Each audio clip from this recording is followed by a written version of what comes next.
চৰকাৰে ৫,০০০ মাহিলী ষ্টাইপেণ্ডৰ সৈতে পিএম ইণ্টাৰ্ণশ্বিপ আঁচনি ৰূপায়ণ কৰে। বৃহস্পতিবাৰে চৰকাৰে পাইলট ভিত্তিত পিএম ইণ্টাৰ্ণশ্বিপ আঁচনি ৰূপায়ণ কৰি ৫ বছৰৰ ভিতৰত ১ কোটি যুৱকক ইণ্টাৰ্ণশ্বিপ প্ৰদান কৰে। বাজেটত বিত্তমন্ত্ৰী নিৰ্মলা সীতাৰমণে ঘোষণা কৰা এই আঁচনিখনে শীৰ্ষ ৫০০ কোম্পানীত ১২ মাহৰ ইণ্টাৰ্ণশ্বিপৰ সুবিধা প্ৰদান কৰে আৰু মাহিলী ৫,০০০ টকাৰ ষ্টাইপেণ্ড লাভ কৰিব। আবেদনৰ বাবে ১২ অক্টোবৰত pminternship.mca.gov. নামৰ এটা পৰ্টেল মুকলি হ'ব। ভাৰত বাংলাদেশৰ T20I পূৰ্বে গোৱালিয়ৰত জাৰি কৰা হৈছে নিষেধাজ্ঞামূলক আদেশ। ভাৰত বাংলাদেশ T20I অহা ৬ অক্টোবৰ অৰ্থাৎ দেওবাৰৰ পূৰ্বে মধ্যপ্ৰদেশৰ গোৱালিয়ৰত ভাৰতীয় নাগৰিক সুৰক্ষা সংহিতাৰ ১৬৩ নং ধাৰাত নিষেধাজ্ঞা আদেশ জাৰি কৰা হৈছে। মেচৰ দিনাই হিন্দু মহাসভাই দিয়া গোৱালিয়ৰৰ বন্ধৰ আহ্বান আৰু অন্যান্য সংগঠনৰ প্ৰতিবাদৰ পৰিপ্ৰেক্ষিতত এই নিৰ্দেশ দিয়া হৈছে। অহা ৭ অক্টোবৰলৈকে বলবৎ হ'ব এই নিৰ্দেশ। ৰেলৱে কৰ্মচাৰীৰ বাবে ৭৮ দিনৰ বোনাছত অনুমোদন চৰকাৰৰ। বৃহস্পতিবাৰে ৰেলমন্ত্ৰী অশ্বিনী বৈষ্ণৱে ঘোষণা কৰে যে চৰকাৰে ৰেলৱে কৰ্মচাৰীৰ বাবে পাৰফৰ্মেন্স লিংকড বোনাছত অনুমোদন জনাইছে, যাৰ মূল্য ২,০২৯ কোটি। ৭৮ দিনৰ মজুৰিৰ সমতুল্য হ'বলগীয়া এই বোনাছ মুঠ ১১.৭২ লাখ নন গেজেটেড কৰ্মচাৰীক প্ৰদান কৰা হ'ব বুলিও তেওঁ কয়। এটা চৰকাৰী বিবৃতিত কোৱা হৈছে যে প্ৰতিজন যোগ্য কৰ্মচাৰীয়ে ৭৮ দিনৰ বাবে প্ৰদান কৰিবলগীয়া সৰ্বোচ্চ ধন ১৭,৯৫১ টকা। সোনম ৱাংচুক আৰু অন্যান্যসকলক ডিটেনশ্যনৰ পৰা মুকলি কৰি দিয়া হৈছে বুলি দিল্লীৰ উচ্চতম ন্যায়ালয়ে জনায়। বৃহস্পতিবাৰে চলিচিটৰ জেনেৰেল তুষাৰ মেহতাই দিল্লী উচ্চ ন্যায়ালয়ক অৱগত কৰে যে জলবায়ু কৰ্মী সোনম ৱাংচুক আৰু তেওঁৰ সহযোগীসকলক ডিটেনশ্যনৰ পৰা মুকলি কৰি দিয়া হৈছে আৰু লগতে কয় যে তেওঁলোকৰ চলাচলত এতিয়া বাধা নাই। উল্লেখযোগ্য যে লাডাখৰ ৰাজ্যিকতাকে ধৰি কেইবাটাও দাবীক লৈ দিল্লী চলোৱা পদযাত্ৰা চলাই থকাৰ সময়তে লাডাখৰ ১২৫ জন প্ৰতিবাদকাৰীৰ সৈতে ৱাংচুকক দিল্লী আৰক্ষীয়ে আটক কৰি ৰাখিছিল। আনস্পট বিস্ফোৰণ ঘটে। ৭ বছৰৰ ভিতৰত আটাইতকৈ শক্তিশালী সৌৰজ্বল উৎপন্ন কৰে, যাৰ ফলত ৰেডিঅ' ব্লেকআউট হয়। স্পেচ ৱেদাৰে প্ৰকাশ কৰা অনুসৰি ৩ অক্টোবৰত ছানস্পট AR3842 বিস্ফোৰণ ঘটিছিল আৰু ইয়াৰ ফলত ৭ বছৰৰ ভিতৰত আটাইতকৈ শক্তিশালী সৌৰজ্বল উৎপন্ন হৈছিল।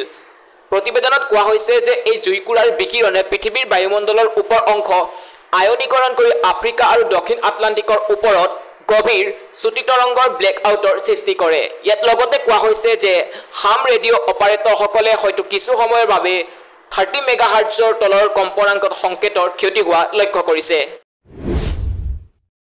কেৰেলাৰ কুট্টিচালে জনজাতীয় সম্প্ৰদায়ক ডিজিটেল যুগলৈ লৈ যায়। থিৰুৱনন্তপুৰমৰ এখন গাঁও পঞ্চায়ত কুট্টিচালে বিত্তীয় লেনদেনত সম্পূৰ্ণ ডিজিটেল সাক্ষৰতা থকা ভাৰতৰ প্ৰথমখন জনজাতীয় পঞ্চায়ত হোৱাৰ গৌৰৱ অৰ্জন কৰিছে।